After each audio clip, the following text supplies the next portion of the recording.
আসন্ন ত্রয়োদশ জাতীয় সংসদ নির্বাচন ও গণভোটে এবার মোট ভোটার 12,77,11,899 জন। এর মধ্যে পুরুষ ভোটার 6,48,25,154 জন এবং নারী ভোটার 6,28,85,525 জন। এছাড়া তৃতীয় লিঙ্গের ভোটার রয়েছেন 1,220 জন। 300 আসনের মধ্যে সবচেয়ে কম ভোটার ঝালকাঠি 1 আসনে 2,28,431 জন এবং সর্বোচ্চ ভোটার গাজীপুর 2 আসনে 8,04,333 জন।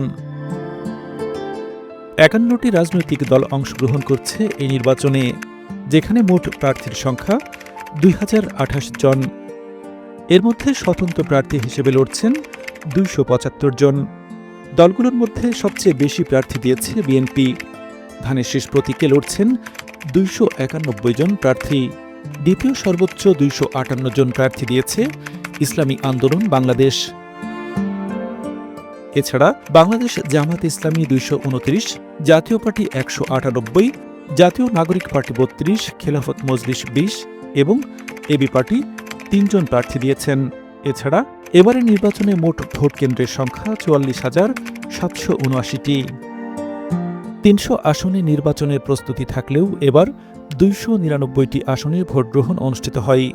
শেরপুর 3 আসনে বাংলাদেশ জামাত ইসলামের প্রার্থীর মৃত্যুতে এই আসনের নির্বাচন স্থগিত করেছে কমিশন।